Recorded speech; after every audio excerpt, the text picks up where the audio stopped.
Okay, good evening, everyone, and good morning to Rick and Lotus and Julie, of course. So we'll have a moment's silence, please, before we start the proceedings.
So greetings, everyone.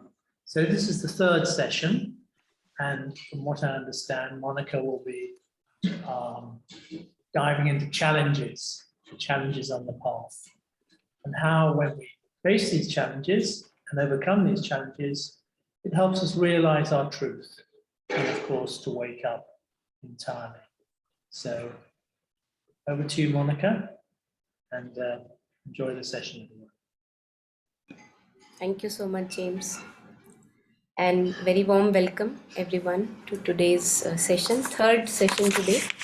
And as James said, it's about challenges, which will always be there.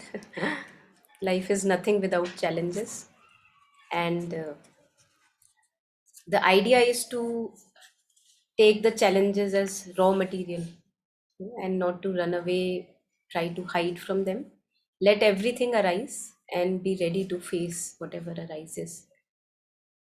Just like one makes compost out of peels of vegetables. So just like that, these challenges, whatever seeming obstacles may appear on the path,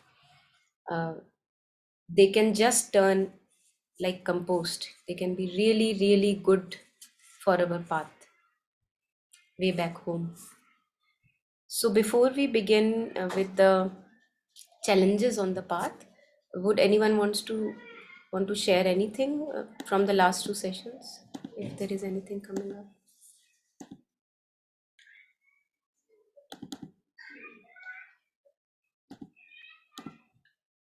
Okay, so let's read the opening aspiration. If one of you can unmute and read it out for all of us, would be really nice.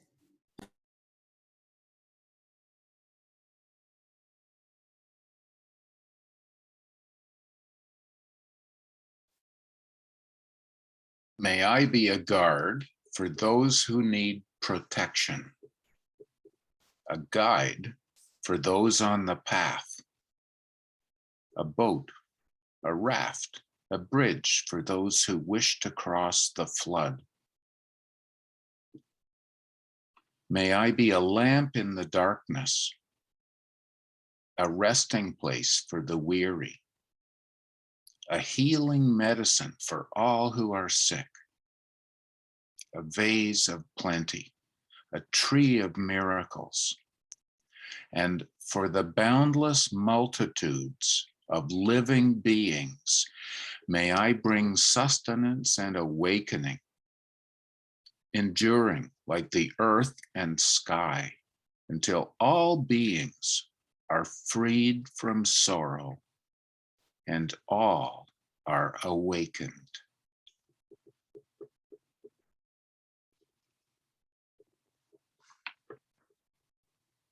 Thank you so much, Rick. So I was just reflecting yesterday, lying down, on challenges on the path. So usually I don't prepare that much for the sessions. Whatever arises, that's how I take it forward. And a word came up, which is loving kindness towards oneself. And I feel that just like a very long, arduous journey, if you have a nice companion, then the journey can be really nice. You don't mind the challenges. Yeah. If you have a very loving friend with you who is ready to walk the path together with you, then you don't mind the journey at all, no matter how arduous it is, no matter how challenging it is. Even, people go to these treks, very difficult treks, uh, where on the top there is a temple of a devi or goddess, and if you have good company, you don't mind the trek.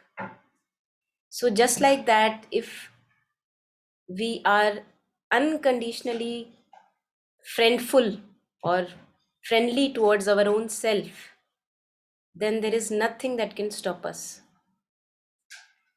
So today I thought we'll be talking of being unconditionally friendly towards ourselves, because others will come and go. I cannot make ground having a friend or a companion that the other person will stay with me on the path. I can't have that surety. But I am not going to go anywhere before myself. That's the surety I have. So, how can we be unconditionally loving, kind, and friendly first of all towards our own self? Because if I'm not towards my own self, I cannot be friendly, unconditionally friendly to others also. So in Buddhism, they call this idea Maitri, and in Sanskrit, Mitra is dost, or French, a friend is Mitra. So how can we be our bestest friend? Because things will come up, challenges will show up, we will be really going through many tough periods, we can't escape them. But if I am not leaving my side, then things can be really adventurous, just like a journey with an adventurous friend. So we are going to listen to a teaching mm, on loving kindness or maitri or unconditional friendship towards our own self. And then we will gradually take up reflections. So this is a teacher, maybe many of us know. Her name is Pema Chodron, and I think she has many good things for us to reflect upon. So I'll just, let me find the link.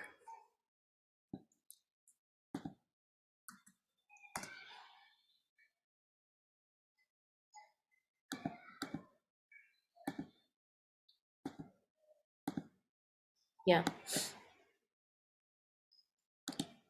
Okay, so putting it forward for all of us, where we are going to understand what they mean by being unconditionally uh, a friend to your own self, being unconditionally always by your side. That can take care of all the challenges that arise. So we'll listen to this. So the whole of talk is really very nice, but I'm going to play just the part of Maitri, starting from around 24th minute, I guess. Yeah. Which is to say, all the comments on what we observe, which generally speaking could be characterized as always dualistic.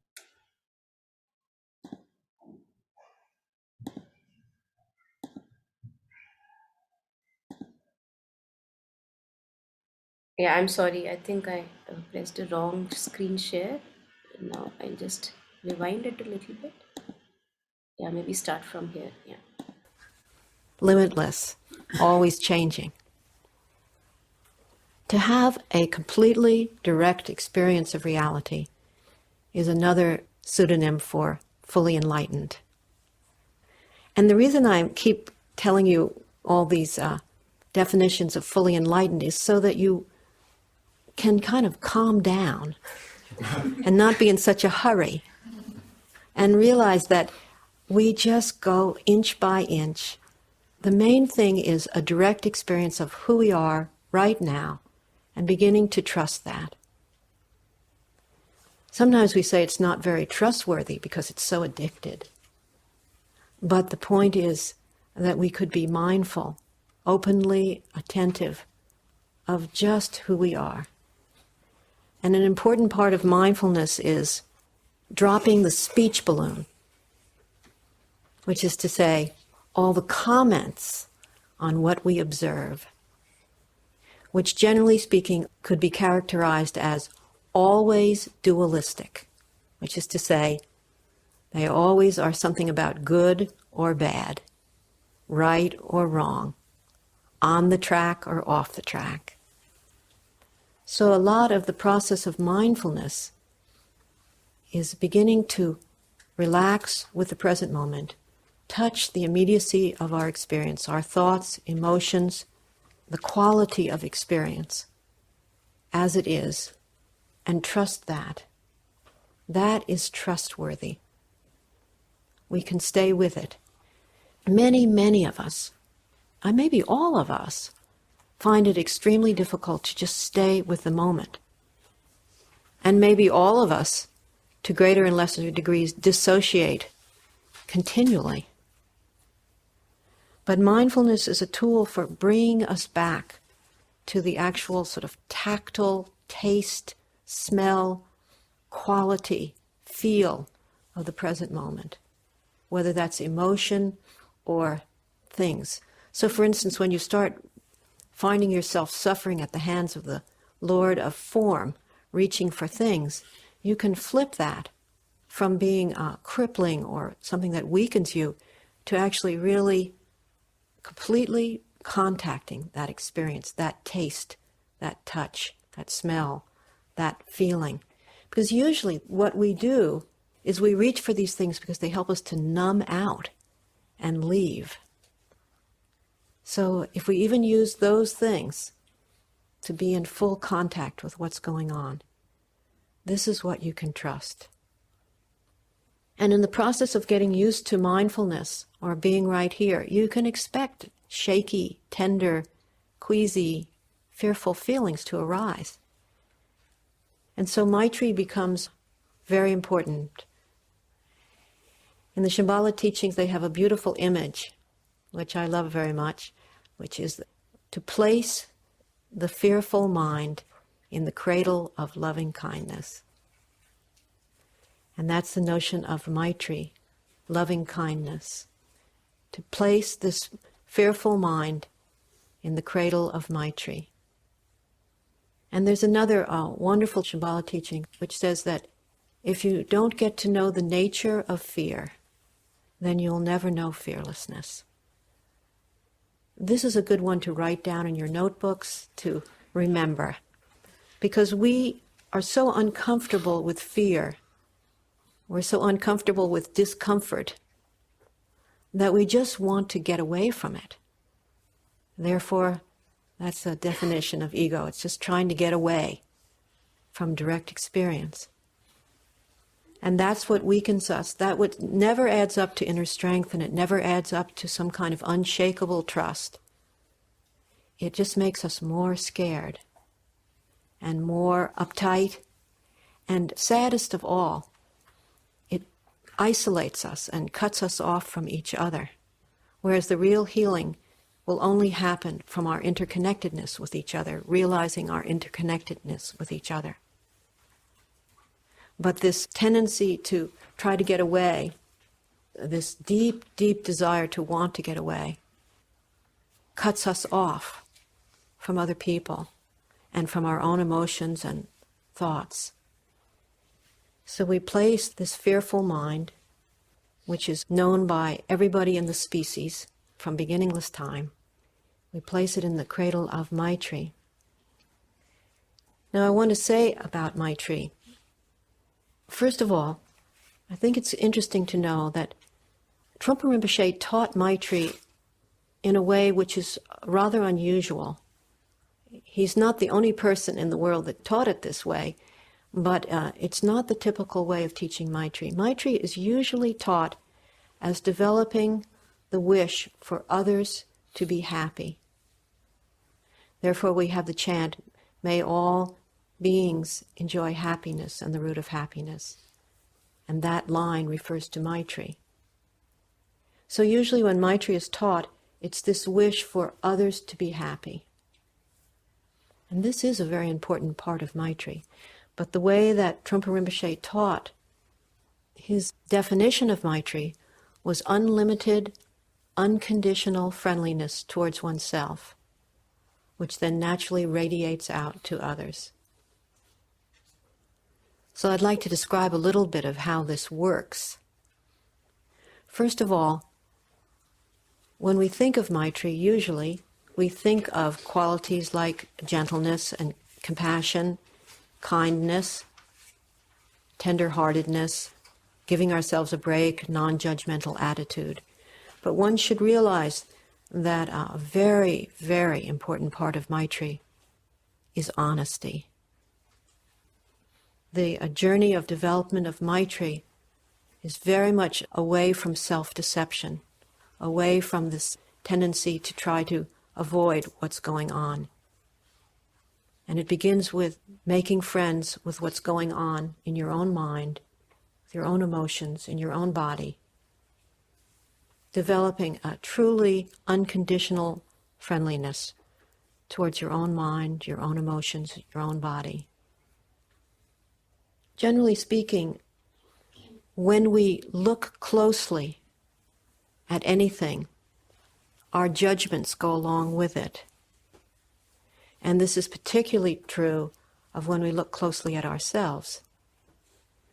I remember very clearly when I was starting out on the path of meditation and the Buddhist teachings that I was always hearing about Maitri, and it was described as making friends with oneself.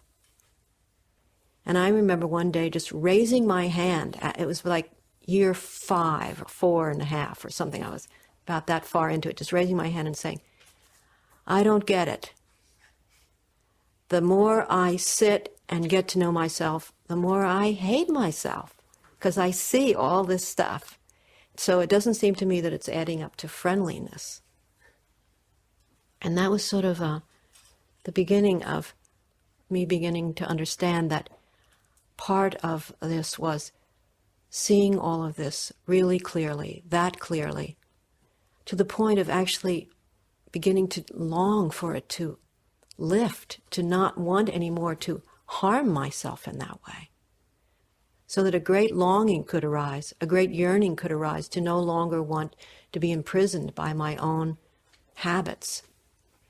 But along with that, there had to be an enormous quality of compassion for oneself. And from that, I heard the teachings that we should realize that anything we see about ourselves is our introduction to realizing what other people are also feeling and thinking and seeing, to realizing the habits that every being is captured by, and beginning to have good heart towards humanity as one finds it in oneself, and then beginning to give other people a break as you start to give yourself a break.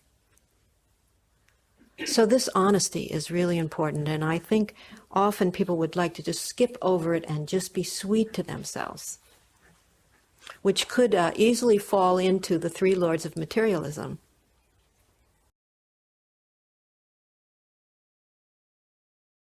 So I think we'll stop here because the crux that I wanted to share is covered. But those of us who are inclined, the whole talk is really nice. They can check it out on the YouTube. So Mother also talks about sincerity. And at times we wonder in what sense shall I understand sincerity? What does Mother mean by being sincere? Again, in many ways we can discuss sincerity.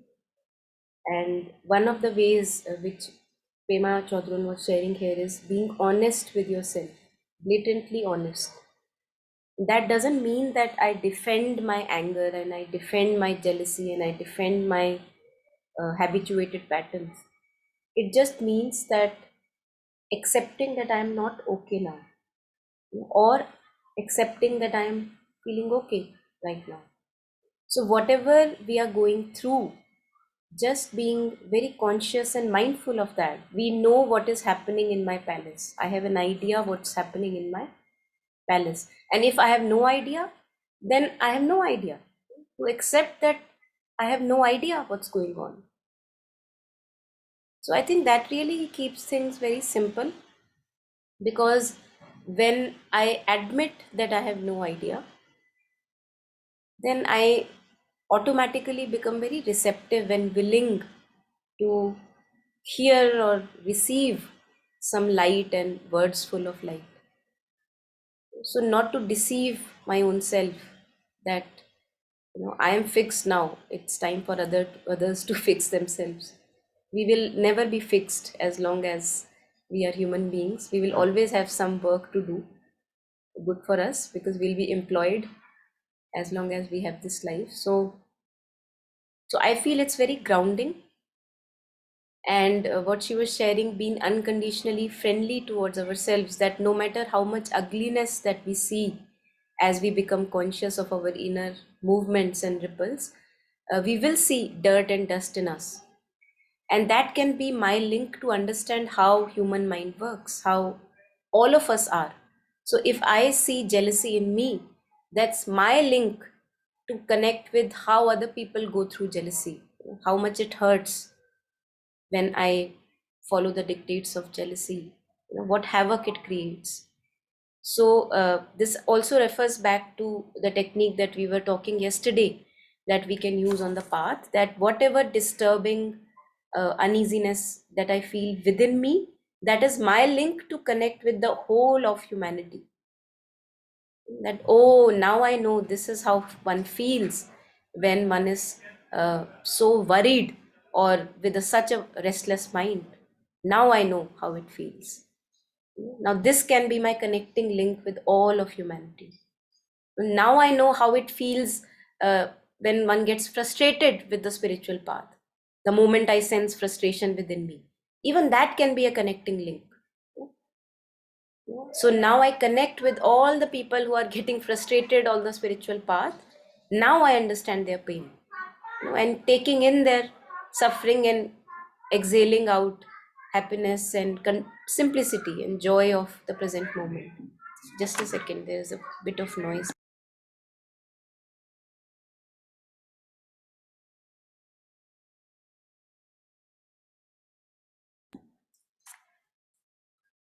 And like that, I feel that then all the challenges are very welcome, because I am not going to leave my side.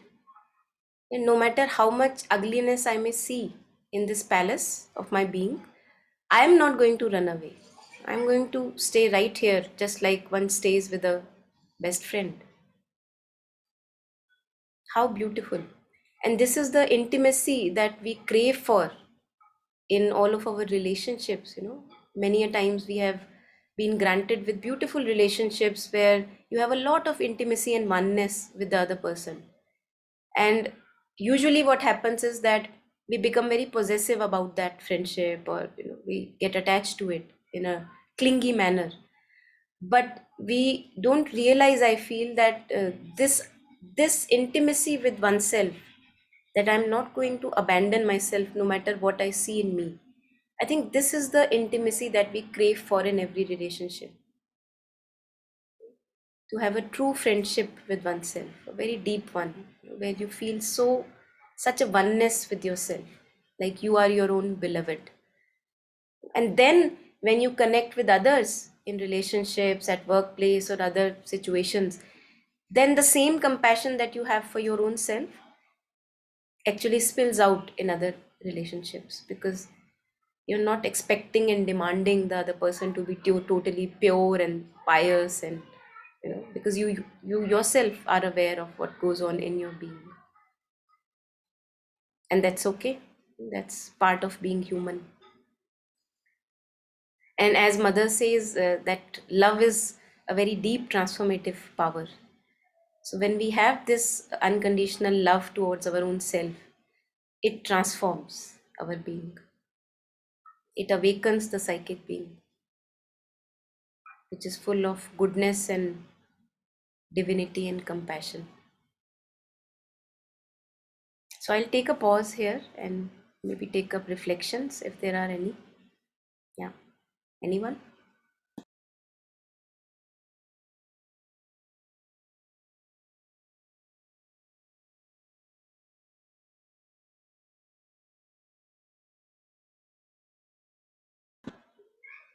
Okay, so if there is anything which is beyond understanding, please do share it. We may not be able to resolve it, but it's good to bring it forward.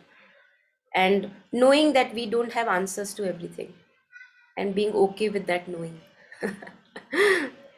We can be okay with that. So, Monica, Yeah. I have I'm trying to picture myself feeling low, let's say, and going into that or accepting that. I'm struggling here because it doesn't feel completely easy. Accepting that I'm feeling low at the time, and I'm imagining that by allowing that and dwelling in that and seeing it as a connection to others feeling this way too, that in some way by focusing on it, then in some way I imagine it somewhat disappearing in this, that feeling, whatever it were, that feeling disappearing and being insubstantial, in the same way that in a moment of joy, the joy too disappears after a period of time. So is that kind of the essence of how to feel into, how to accept this slightly or somewhat unpleasant feeling, by concentrating on it, by accepting it, by not running from it, by seeing it in a small way as a positive link to others, that will overcome it, or that it will go away, or that it'll stay and we'll be okay with it. Yeah, beautiful. So, it's not Thank you. about overcoming. I feel that it's not about overcoming it, it's about meeting it fully. And as we were discussing yesterday, that to see their true nature, what is it that feeling low is composed of?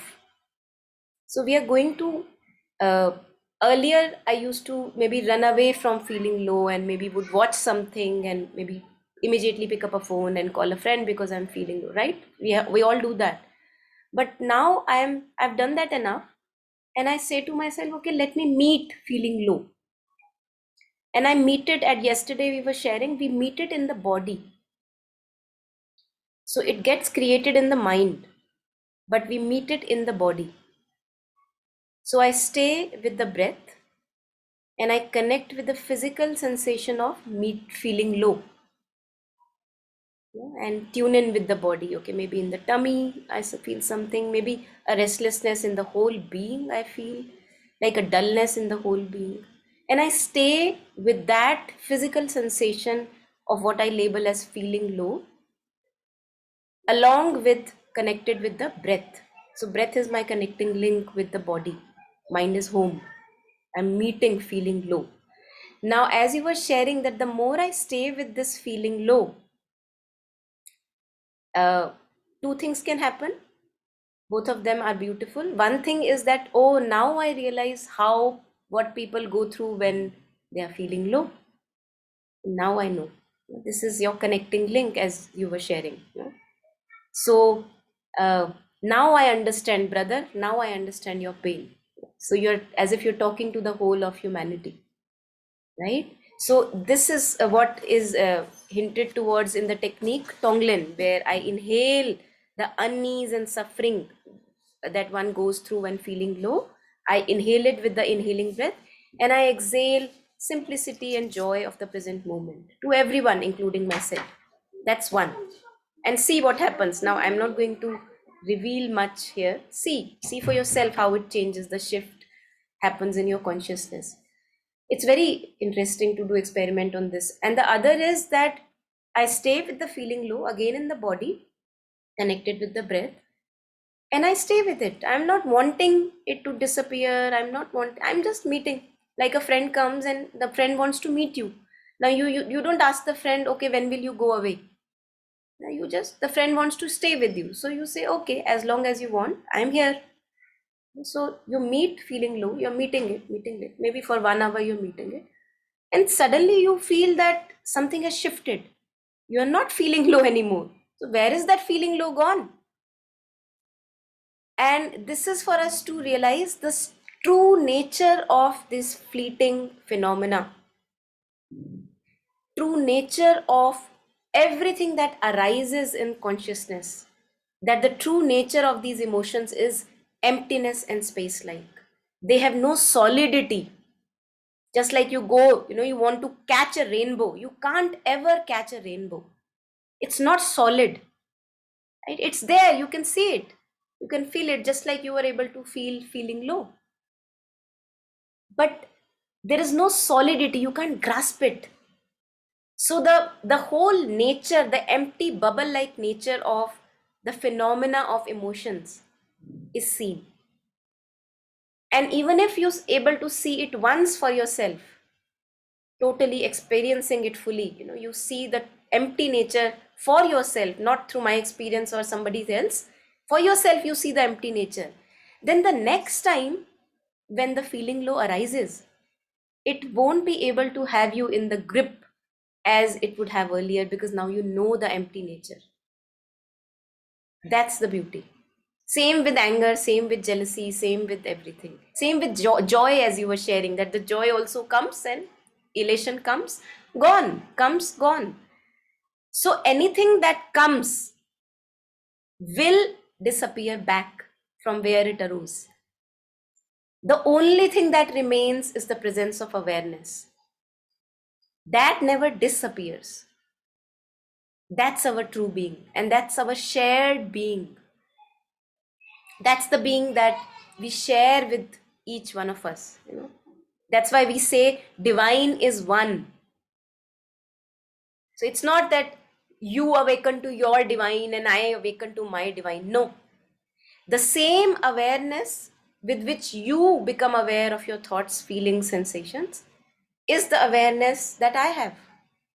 It's like, imagine there is vast space, and in space there are 10 buildings. When a tsunami comes and takes the buildings away, space is forever interconnected. It was always one. It was not like space belonging to this house, space belonging to that house. It was never disconnected. So space is always one. It's shared being with each building. So just like that, each one of us shares this being of consciousness. One being, God's being.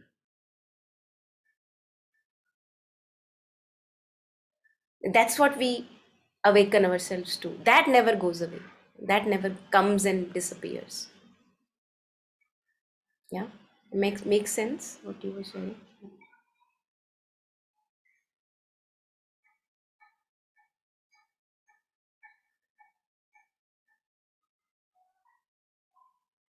So anything here? Anyone else?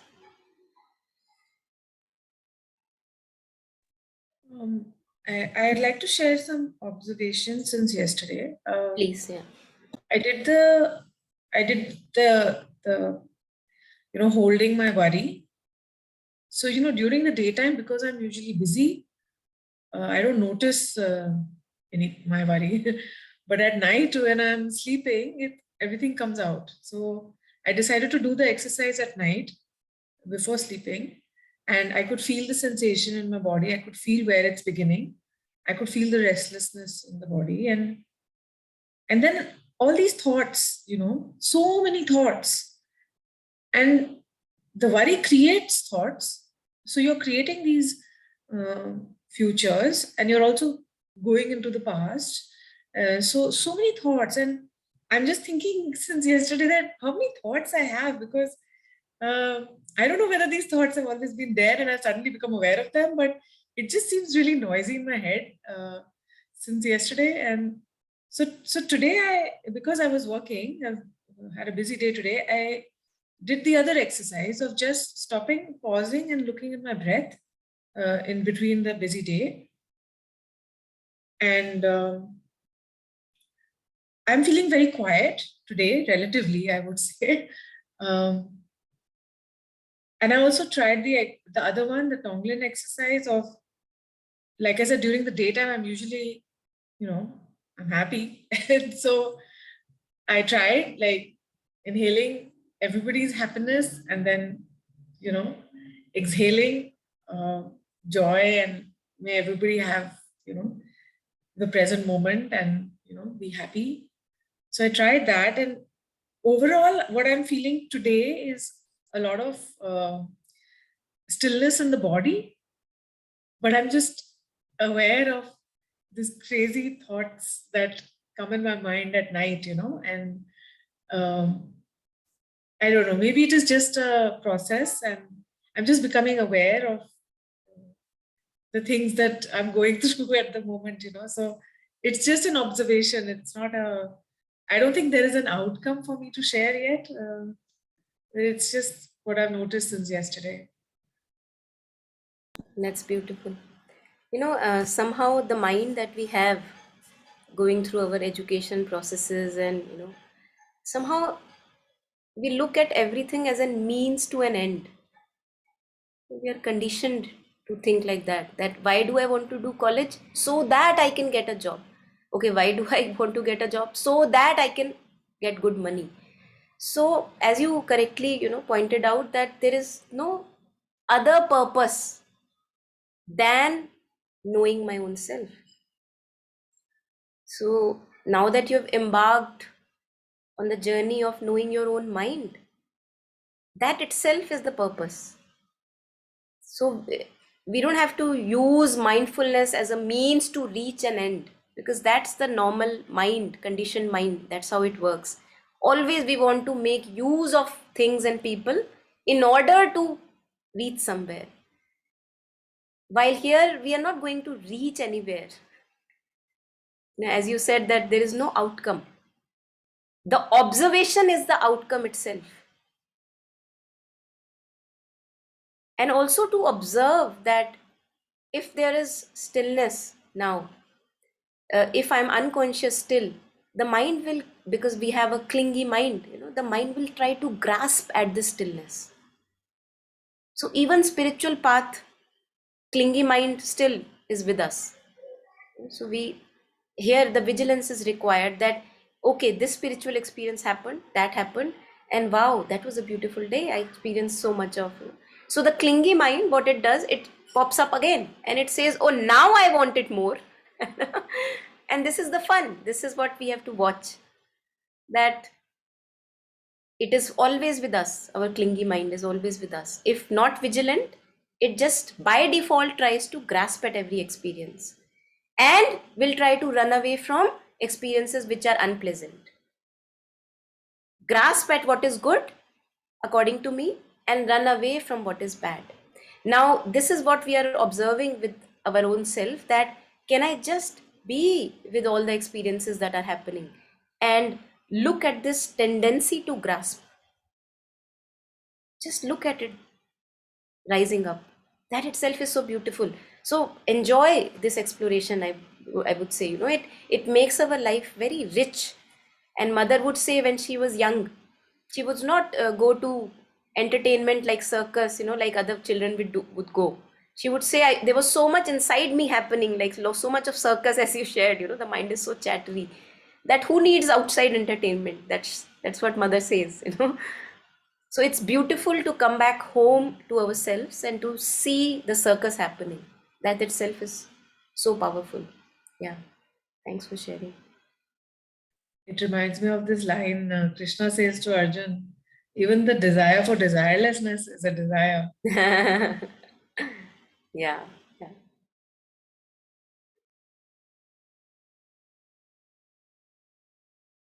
Anyone else? Any further reflection? Yeah. Yeah, I would Pranavji. share something from my side Yeah. because I went to the recording actually 2 days program. I can only say that you can look at my life, current life, still 14 hours away from home, factory life.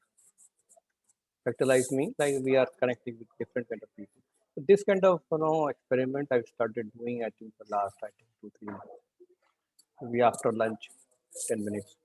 Even so if I'm doing it 4 to 5 times in the daytime, it is certainly helping me in a more better, I would say, in a calm position, like relatively, kind of I'm moving from reactiveness to kind of proactiveness. Something.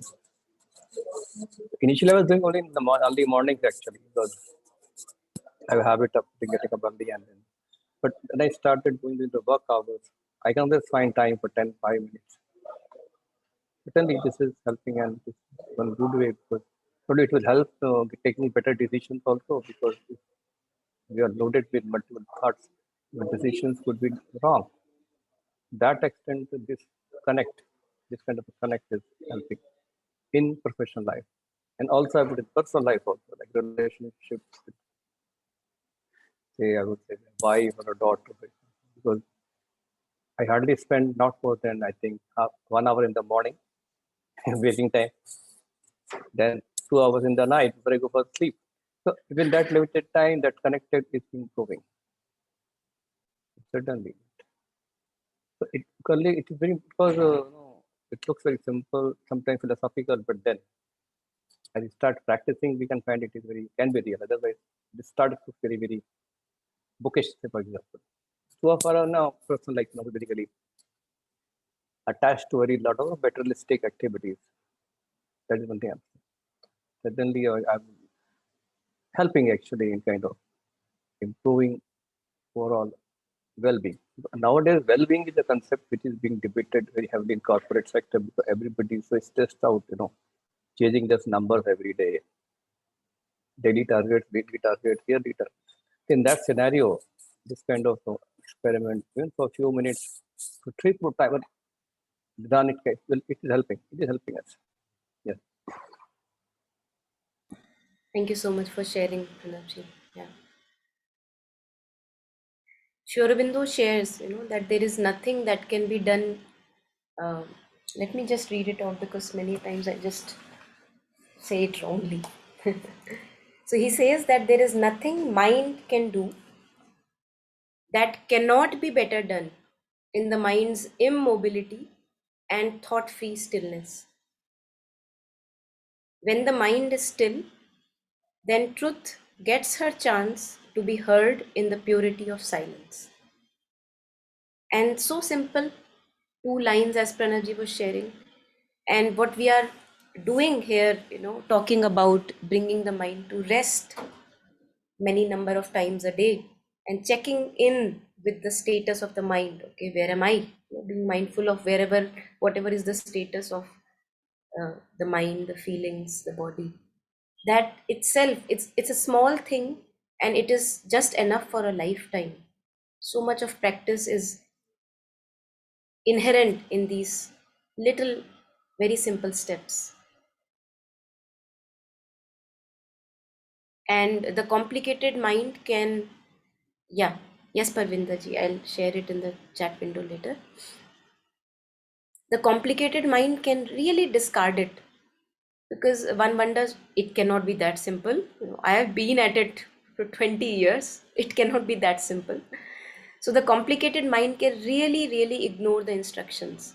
But if, as we were discussing yesterday and day before, that if I have suffered enough and I want to now try out something simple which really benefits me, it cannot be that this doesn't benefit us, bringing the mind to rest. And with a restful mind, whatever will be done will be beneficial for everyone. So that was, the first part about being unconditionally friendful towards our own self, friendly towards our own self. That is a journey of a lifetime. because many times something arises from within and we feel such a repulsion that, oh my God, I never knew such ugliness exists in me. And we don't want to be friends with ourselves in that moment. So just being conscious of that, and even there, going through that ugliness, just like I would go through with a friend. You know, if a friend is going through any illness, any disease, any dirt, any dust, I would not leave the friend's hand if I'm a true friend. I'll be available. So just being available to ourselves in the ups and downs of life. And whatever is there to meet, any emotion, any disease, any unease, we meet it fully in the body. We hold hands and meet it in the body. So that was the first thing I wanted to share today. Now, the second thing when we talk of challenges is our inertia. And like a dullness, sometimes it overpowers us.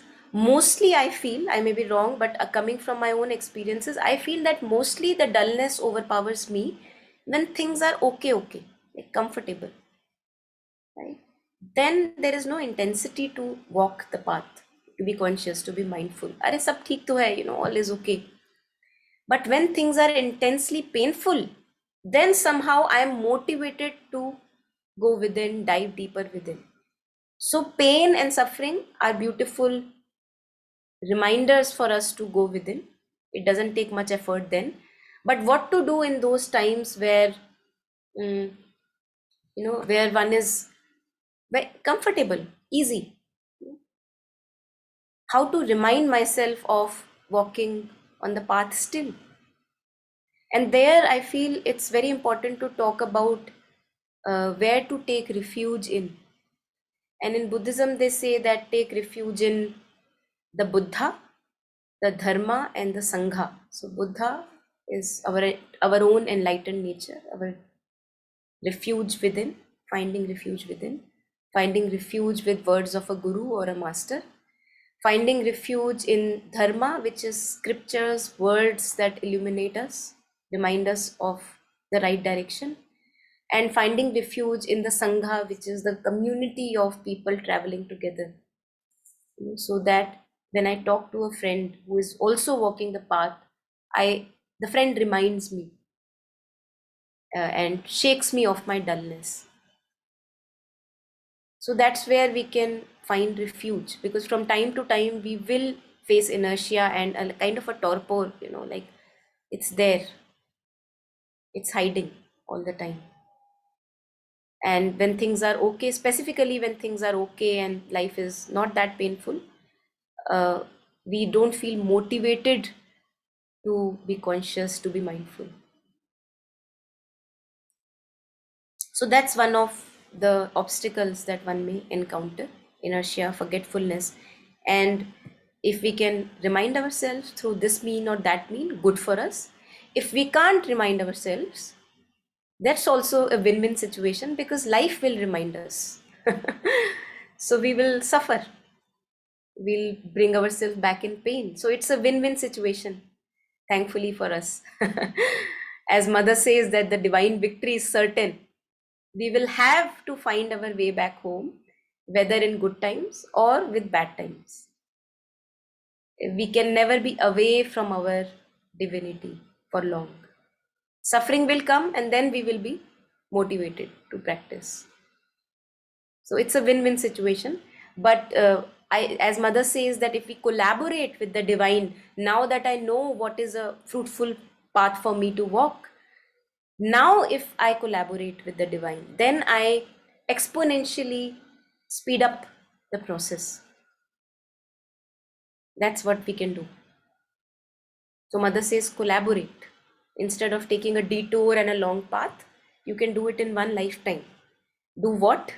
Is just being conscious and mindful of our actions, and being good at heart, opening the locks of our heart, acting through goodwill, recognizing when the ill will arises in me, to recognize that I am acting through ill will, so that I can transform it and transform it into goodwill.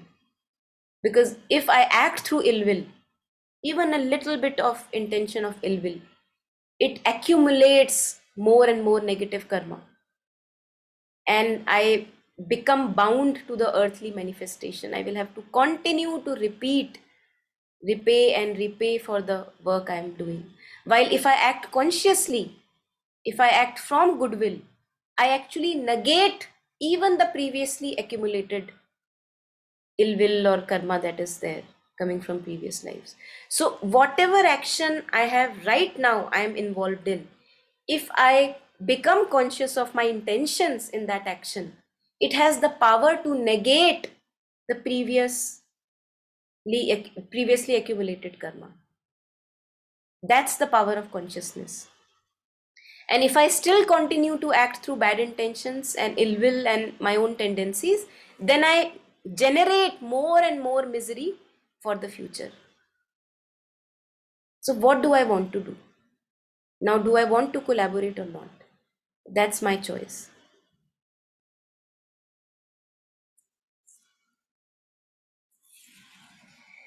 And then the third point I wanted to share is that obstacles will be that I will be lost in the stories of the head. They will appear very, very real, very juicy, very glittery and attractive. And I will totally buy into them. And at that point, I feel that it's very important for me to remind myself of being disenchanted from the world. Do I still have hopes of happiness coming through my relationships, work, and this and that, and this and that? Because if I still have hopes from people around me, then it is impossible that I will not be attracted in the juiciness of the stories in the head. Because I still have hope that this will bring me something, that will bring me something. But if I now have solely taken the responsibility of my happiness and contentment on my own self, that it lies within me and no one else out there can give it to me, I know now, then I will be motivated from within, not to depend on any other external thing, person, or situation for having that as my ground. I'll not take that as my ground for happiness. And that will save other people also from this burden that we give them, that you are responsible for my happiness. So if now I have suffered enough and I am disenchanted, that now I know that no matter how beautiful a relationship, it cannot provide me with lasting security and happiness, then I will be convinced to take the charge myself. It's a very liberating feeling that you're not putting this burden of happiness on somebody else's shoulders. How beautiful. Now I can offer myself in the world, knowing that the world cannot give me anything in this sense, like lasting happiness. Now I can offer myself, my presence, whatever, my time to the world. What Mother says, self-giving, self-offering. And each one of us has something beautiful to offer. Each one of us is very unique, very special, and only that person has that uniqueness which cannot be filled by anybody else. Very unique, very proper, Mother says. So to find refuge within ourselves, and then to offer ourselves to the Mother's work, to the Divine's work, which only you can fulfill.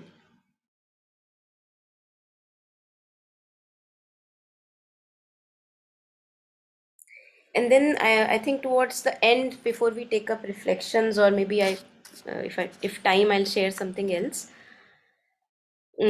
regarding rest. Rest. So I think we already were touching on it. And yeah, Ekta, you have something to share? Please go ahead. Yeah, I was trying to apply this formula of disenchantment. What if your desires are not necessarily what you get out of others, but your desires are for others? I mean, for others to, your loved ones to do well, or to be happy, or to be healthy, or now how do I disenchant myself from that? Okay, so you're saying that you worry or are concerned for the well-being of your loved ones, Yeah. and how do you not worry about that, right? And how, and like you said, if my happiness is dependent on their happiness, Okay. how do I dissociate myself from that and be happy? And even if, I mean, not think that only if they're happy, then I'll be happy. Okay, okay. So, one thing which comes to me is that, okay, make yourself dependent on their happiness. Completely fine. And suffer in the process. When you have suffered enough, and you will realize that even my worrying is not really helping or adding on to their happiness, maybe then you will be motivated to dissociate. Because if not for your own experience, you would not be convinced, right? So worry as much as you can. Worry the whole day, the whole night. We have so much of time to worry. So mother says that we should not worry, because most of the things we worry about, usually they don't even happen. It's the words of mother. Now, if I am not convinced by the words of mother, then I must worry. Because when you have worried enough, actually you will be convinced that, and then after maybe 5 years, you'll be taking workshops. See, I used to worry and it never really helped. So instead of worry, actually, on jokes apart, you can actually, instead of worrying, use it as a path. How? The moment you become conscious of being concerned about your loved ones, you experience a tension within you, right? You experience worry or concern within you. And that is uneasy. It's not a very pleasant feeling, right? Become conscious of that unpleasant sensation in you when you worry about people, and then connect. Oh, now I know how people worry and feel so uneasy when they're worrying about their loved ones. Now I know their pain. Now I have tasted it myself. So in that moment itself, you can actually take it on the path, inhaling their suffering. All the people right now who are feeling so uneasy caring about their loved ones, inhale their suffering with the inhaling breath, and with the exhaling breath, with the outward breath, you wish them, may they be in the present moment simple and joyful, including yourself. So both the things happened. You worried also, and you made use of the worry. Win-win situation. So you don't have to stop worrying. Keep worrying. Just use it on the path. And Monica, one thing I would like to understand. I Please. find like, yes, one has to be worried enough to move to a spiritual path. Why mostly oldies are there attending this kind of program? I've seen this kind of ritual. Why most of the people wake up so late? Maybe they want themselves to be, moving on a path of misery first, then move in the right direction. You are seeing the youngest person in this group, I think. So, like, this is a phenomenon I've seen, like, like very in this kind of program. Youngsters, Yeah. normally, if I tell my daughter, Yeah. she will never attend. Yeah. Yeah. I think there is a profound truth there, maybe, which comes to me, maybe not, but something is coming to me. Kabir ji has a couplet on this, where he says, I'll first say it in Hindi and then say it in English for all of us. He said, "Daudat daudat daudiya, jahan lagi man ki दौड़, दौड़ थके मन स्थिर भया, तो वस्तु ठौर की ठौर." So in English, it would mean that I ran and ran in all the directions that I wanted to, the mind. So I thought, from here I will get happiness. From here I will get inner stability, maybe happiness. That means the journey starts with the perspiration. Yes. Sweating. Yes. Yes. Yes. Then you go for inspiration. Yes. Third is the aspiration. So that's why it starts very late. Everybody wants to get tired first. Youngsters first, they are not. Yeah. Yeah. They Yeah. want to be tired. Because if you tell them day one go this direction, they will Yeah. think what is funny. Yeah. So this is probably, this could be the reason probably. The very few people who choose this path early, they want to get tired first, physically, then mentally. Yes. Yeah. When I say mentally, they look for role models outside. Mm-hmm. Then they come. Yeah. And I think that's one of the reasons that mother says that, okay, if you can't stop, if you can't, I'm just kind of rephrasing. If we can't, if we have, see, we have so much of restless energy within ourselves. Now, as youngsters, this energy is even more. We want to do something. We want to have a ground somewhere. Maybe in job and relationship, somewhere we are all looking for that ultimate security and ground. Now, also because of social conditioning, the media and advertising, because our movies tell us that there is one relationship saved for you where you can have your ground. So many movies tell us. Now, as a youngster, I grow up watching these movies. So unconsciously, I am convinced that one job, one relationship is there for me. So I try and try and try and try. Relationships after relationships. No, not this one, maybe other one. No, not this one, maybe other one. So before getting to the idea of disenchantment, that I would not get any stable ground anywhere, I have to go through all my enchantments. Only then we get convinced that now I'm not going to bang my head on the walls. So I think this getting convinced comes to us only after, as you were sharing, running. As Kabir ji is sharing, like daudat daudat daudiya, jahan lagi man ki daud thake man sthir bhaya. So he's not saying that the mind gets still before running. He's saying the mind gets still after I bang my head on the walls, all the directions that I wanted to. So run. So run. Run, run, run. So if I'm convinced that worrying, for example, just like Ekta ji was sharing, so right now I'm convinced that I must worry. So the answer is, okay, worry. Be concerned. Get And tired when first. get tired, exactly. Then you have a good sleep. Yeah. Yeah, so, this wanted to share basically about resting the mind. So we have a Ganges within our being. Ganges is this holy river in India, Ganga in Hindi. And they say that if you take a dip in this holy river, all your sins are washed. Now, there must be a spiritual significance to Ganga river, definitely. But masters and mystics have also said that Ganga is not out there, Ganga is within each one of us. This holy sacred dip can be taken in our being. And that's the dip when the mind rests with the breath in the body. When we are very intimate with this inner presence, we take a dip in the holy Ganges, holy water. When a mind arises out of this rest, it's a different mind. It's not the restless mind anymore. So every time I take rest and refuge in the inner intimacy and stillness, I am a transformed being. Every time. Now we have so many occasions throughout the day and the night where instead of watching Netflix or trying to distract ourselves and finding entertainment in order to relax, Mother says, know how to rest your mind properly.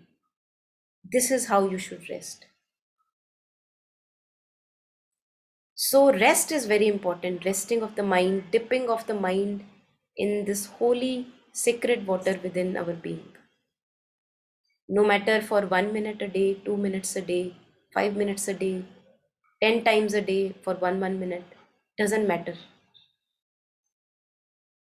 And actually, it happens that each time we take this sacred dip, where the mind is stilled of thoughts, when the mind is just resting in the being, in the body, it's not working out of the restless character of the ego. That's ego is the biggest, one can say, uh, you know, if I can say, it's like a taint, it taints our being. And every time we are able to take a dip, that taint is washed, the dirt is washed. And it's from this silence that we get inspirations for our life. So we will be, all of us have a unique path to follow, each one of us. Now often people wonder, what is my true purpose, what is my calling?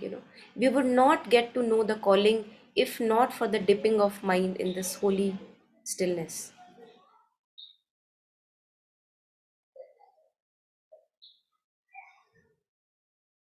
And that is what we call as unfolding of life, because then when the mind has these periods of stillness and depth, life actually unfolds for you in a very, very beautiful way, the way you would never have planned, never. So Ekta ji, I remember first day you were talking about plans, shall we not make plans? Somebody has even higher plans for us, if only we can create that empty space for those plans to unfold.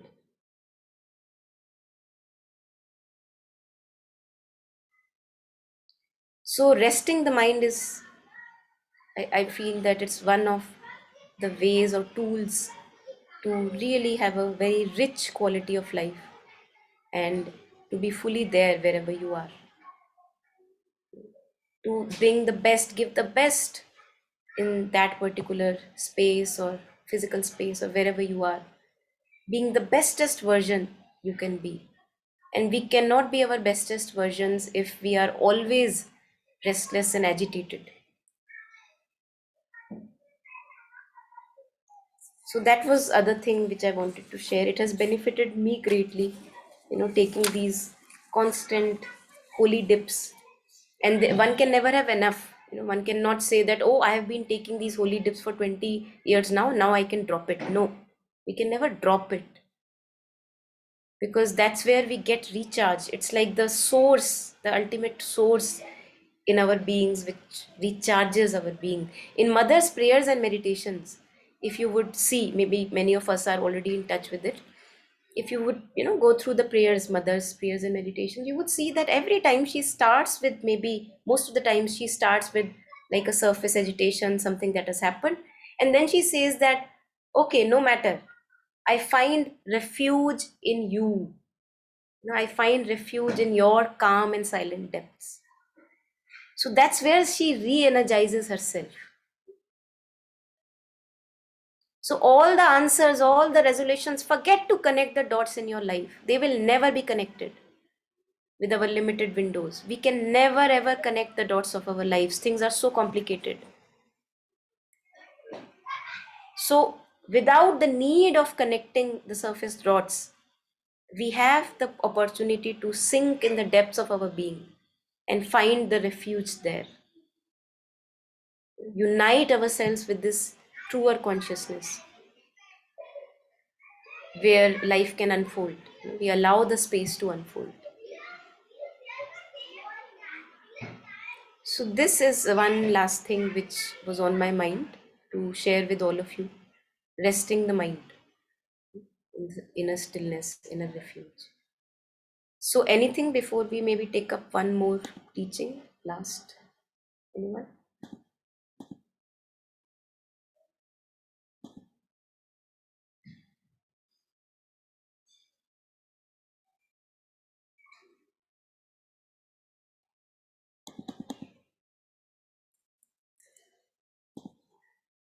Okay, so I take this as this opportunity that we have time and we can maybe look at this short video clip. Just a second.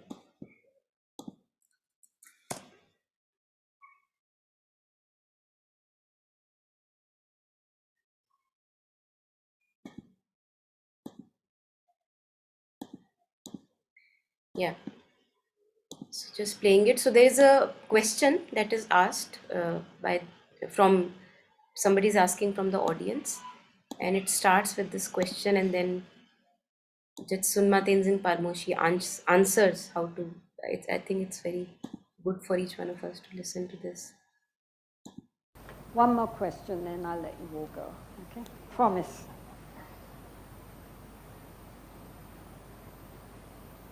Ha ha ha ha.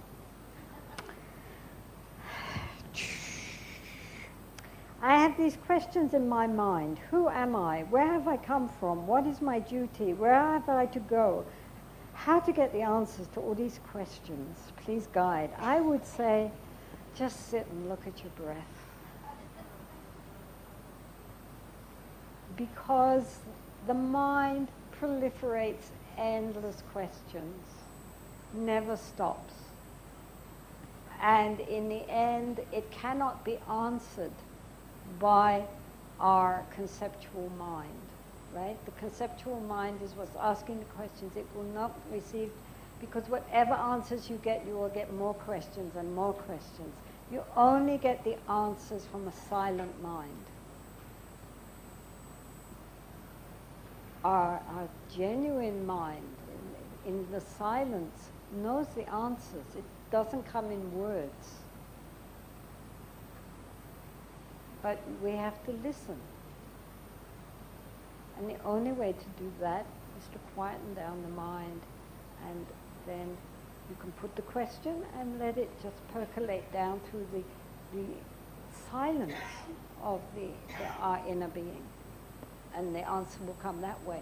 If we are just reading endless books, going to endless talks and thinking, the mind just goes around like this and this and this. Of course, it doesn't mean that we cannot read books, we cannot attend teaching for the answers. But however many questions are answered, there will be more questions. It doesn't end that way. The only real answers comes from within us, from our own wisdom mind. And that is a very silent mind. Okay.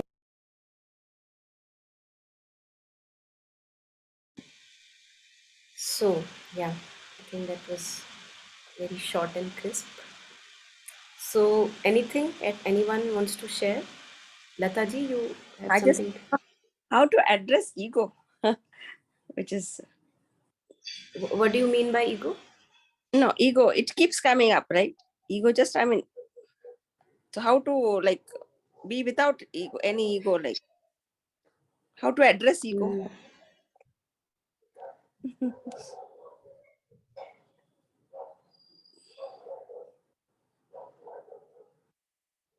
Ego, I feel, we don't have to run away from it. We can be with it. We have power. Stop running away from ego. Like even that anything, I made that. So there is an ego in that. I made it. So what's the problem? You made it. Try to be as much like without any ego, So how to Why? Yeah, I think ego is it is destructive, right? Self-destructive. Okay. So you are saying that you want to address this doership that arises within Yes. you, that I did it, and I was generous, I was kind, right? Yeah. Okay. So what about Lataji? Let us maybe create a situation. So Lataji is here and she's done something maybe good, right? Some good action has been done. And she sees a feeling of I-ness arising, that I did it, right? Yeah, right. Okay. So you become conscious of that thought. You become aware that, oh, the thought is arising, that I did it. Okay. Okay. So it's like this is a thought, I did it. And this is your witnessing consciousness which sees, yeah, the thought is there. Now, where is the problem? Okay. Just witness it. See, imagine that you have a room, and in the room there are spiders running over here and there. They also have the right to live, so they can live in your room, right?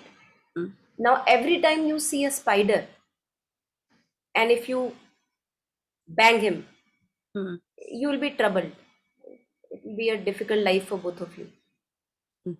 The other good harmonious relationship that can be that every time you see a spider, you say, "Hi, I see you.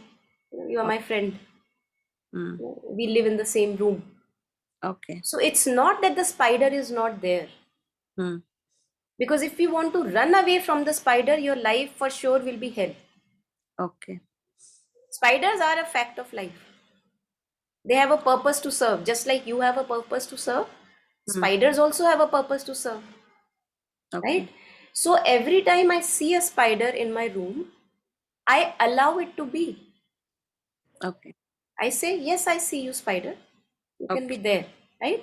So when you witness the ego arising, the doership arising, in that act of looking itself, Okay.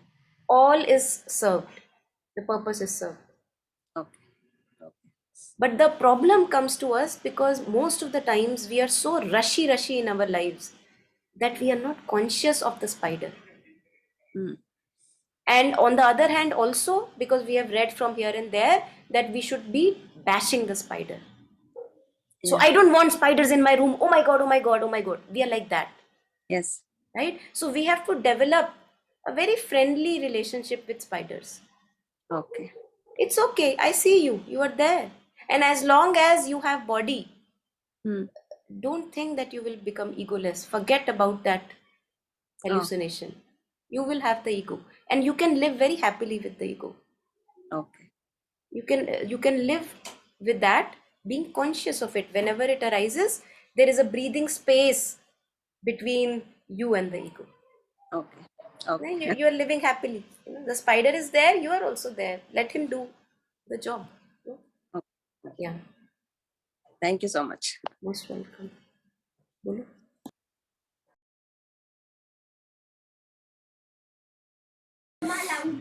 Yeah, anything? Anyone? So the basic idea, I think what we are talking about again and again is not to run away from anything.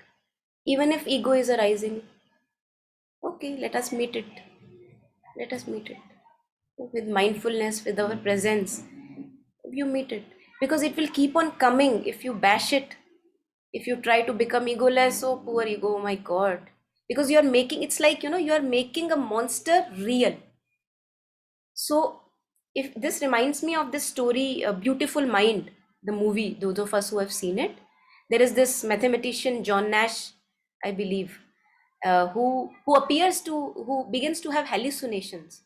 And in his hallucination, he sees people who appear very real, solid, like they are for real people. Now he begins to have engagements and interactions with those people, and they become a part of his life. Later on, they realize that those people that he is interacting with, they are figments of his imagination. They are not really there. He is creating those people and creating a fictional life out of that. So towards the end, he has worked with his inner power, inner will, trying to take care of his own hallucinations. And a professor is asking him in the university that, do you still see those people? And there is something very interesting he says. He says that, yeah, he looks here and there, and those people are sitting there over those benches. And he looks at them and he says, yeah, I see them, but I choose to ignore them. This is what exactly I feel is the case with ego. Ego, your doership, your I-ness will remain as long as you have breath in this body. Echo stop. I'm so sorry. So this is so funny.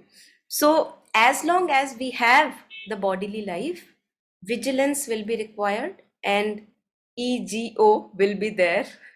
Can't pronounce because it gets heard. But we don't have to be worried about it. The moment I become conscious of it, that yes, doership is arising, I see it, and I choose not to act according to the dictates of ego. You're fine. You're fine. So you have a very harmonious relationship. You can live together because it's actually like a ghost. It's not really there. No one has ever been able to find it. If you open your body, you'll never be able to find ego. So the more I fight it, the more real I make it. So with your fighting with the ego, you're actually making it more and more real for you. Don't fight it. Let it be like a spider in the room. How does it matter? It has full right to exist.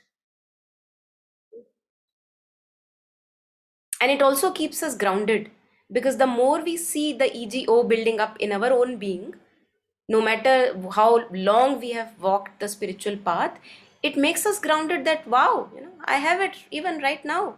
So the other person can also have it. It's okay. But we can choose not to follow the dictates, what it tells us to do.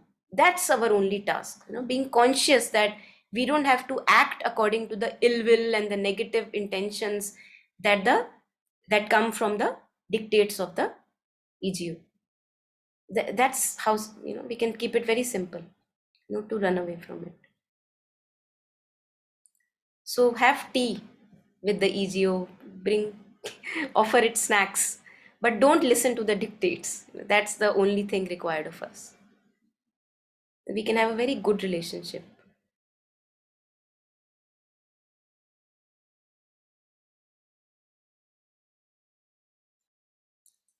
So any last comments? We have around 5-6 minutes. Any last reflections?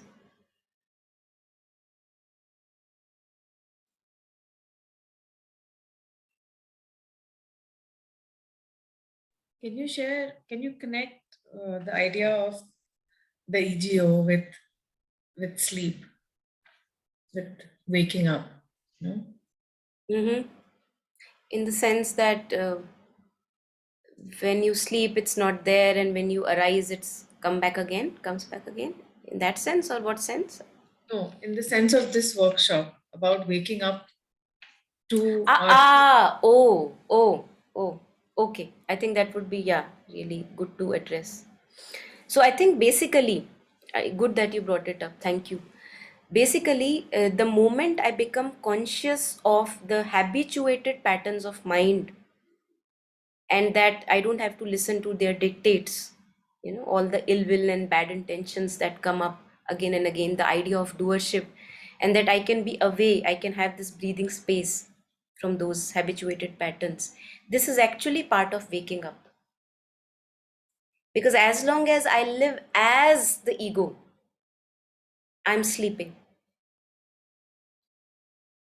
That's not my true self. And the moment I begin to become conscious of this so-called seeming entity in me, whose dictates I've been following for so long, the moment I become conscious of it, so you have this breathing space in your witnessing of this, coming up again and again, of this me and mine and my family and my relationship, my life, my story. All this is in the bouquet of ego. Huh? The moment you become conscious of it, mindful of it, you have a choice not to follow the dictates. This is waking up from the sleep. You're waking up from the sleep. But we will continue to fall into the sleep again and again. This has to be understood because the patterns are very old. It's like, imagine that in a forest, if you walk on a path again and again, you create a path. Grass stops growing there and you create a path, right? So we have been walking on this path of the ego for long times, lifetimes. Now, every moment I have this opportunity to walk the old habituated road again, which has been set now, the groove has been set, or to become mindful that it is there, but I don't want to walk that path, and to create a new path for yourself, a conscious path, a path of goodwill. So every moment you walk a new path, you're actually now creating a newer path through the bushes and reeds and everything, which will now become a more kind of effortless. rather than what the habit was there to follow the older patterns and older intentions and ill wills. So this is actually, this can be resonated with waking up, that I am waking up from the sleep of the ego. Ego is sleep. We are not in our proper senses. We are not awake fully as long as we live as egos. As long as we live as this sense of I am this body and whatever is associated with this body is mine and rest everything is not mine. This idea is, you see, this creates wars. This is India, this is the other country, and you are at war. The idea of having this border and to inflict all the people who are outside the border and to keep only those people safe who are in this border. This is the cause of conflict. So the moment if I am able to become conscious of this arising in my being, that hey, again I want to protect myself, and why do I want to do that? Why can't I have faith? So let it go, drop it the moment you become conscious of it, and walk a newer path, a path of goodwill, a path of kindness, compassion and love. So every time you walk a new path, you wake up from the sleep. But since the habits are old and the patterns are really very hard, this has to be done every moment, because we, like a pendulum, we sink back into sleep again. We wake up, we sink back into sleep again. So it takes a long time in order to have really some true realizations. After that, sleeping becomes impossible. You can't sleep again. It takes a little time, before you have a deeper and truer realization that you can't live as ego at all. So yeah, every moment, and Kabirji has echo stop. Kabirji has this couplet which he shares, that as long as I have breath in this body, so long the vigilance is required, because ego is like it constructs itself from the ashes. So one can never be sure that now I am proof, waterproof, ego proof. One can never be sure. So many spiritual masters, enlightened masters, if they truly have some deeper realization, you would see they are very grounded, like they are still walking the path. Why? Because they are very aware of this ego rising up. It can rise up anytime. Anything can become a burden on your head, that this is me and this is how enlightened I am. Anything can become an image. And the moment you are falling back into any image, you are in the trap of it. So any image that I cling to, I am trapped. So it keeps us very grounded, once we know that it can strike anyone, anytime. Yeah. I have noticed that the path of goodwill is always painful. In what sense? No, whatever you do, I mean, you do something good for them, whatever, but then they start taking advantage of that. Yeah. And even then, would you do good? Yes. Yeah, then walk it. Yeah, it's painful. So how to, I mean, just breathe. I mean, okay, just follow this. See, I think there are texts in Buddhism where there are very good references that people who are doing bad to me, let them do bad to you. To such extent, in Buddhism, they have texts that let me take all the blame and whatever harm comes from all the so-called enemies that I have. Why? Because whatever you have right now, you have sowed in previous lives. The karma is being reaped right now. So don't think that you have done no harm to others. Now it's time to reap. So reap. And even other people insulting you, rejecting you, even then, would you walk the path of goodwill? If you say, yes, I would, then keep walking. And if you say, no, I won't, then you will be falling into again generating more and more negative accumulation of karma. Oh, this is all previous, I mean, the past karmas, is Yeah, it? so whatever is previous, you will have to bear it. And if you bear it happily right now, that okay, maybe I would have, done something. People keep on doing ill will to, I also have ill will. So maybe I did things in the past which are full of ill will. So now it is coming back to me. Let me take it in a right attitude. Okay. Take it in the right attitude, because the seeds that you are sowing right now, they will determine your future moments. Right? So right now, if whatever harm, you can take it in a very right and positive attitude, then you will be sowing very good seeds for the future. Okay. Hmm. Thank you. Thank you.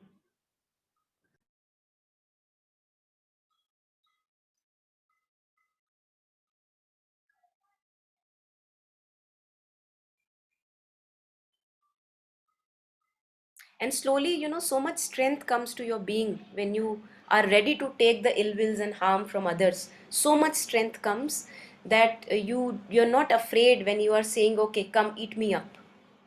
Okay, who wants to eat me up? Come eat me up. I am here available. Let I can allow you to have your fill your tummy up with my blood. To that extent, because this I'm again sharing from texts in Buddhism, the way of Bodhisattva, where they say to such extent that, okay, come eat me up, have your fill, because this gives you this connects you with such a deeper strength that now you're not trying to protect this limited egoistic self. Now you've offered yourself to the world. And even devils and demons, they are part of this world. So if they want to have their tummy full, you say, okay, I'm available, come. So to that extent, one can go. It's quite very powerful. I find it very powerful. Because then you are not bothering about your own safety. Divine is taking care. Yeah. Taking. Okay. Thank you so much. Thank you. So sorry for, I think we extended 3 minutes. Thank you, James. For yeah, you're muted. You're muted. Yeah. Yeah, very pertinent comment. EGO is ego. Ego, yeah. Ego is slumber. Yeah. So thank you very much, everyone, for participating. And we'll meet again tomorrow. Bye, everyone. Thank you. Thanks, everyone. Bye-bye. Thank you, James. Thank you, Monica. Thank you. Bye-bye. Bye, everyone.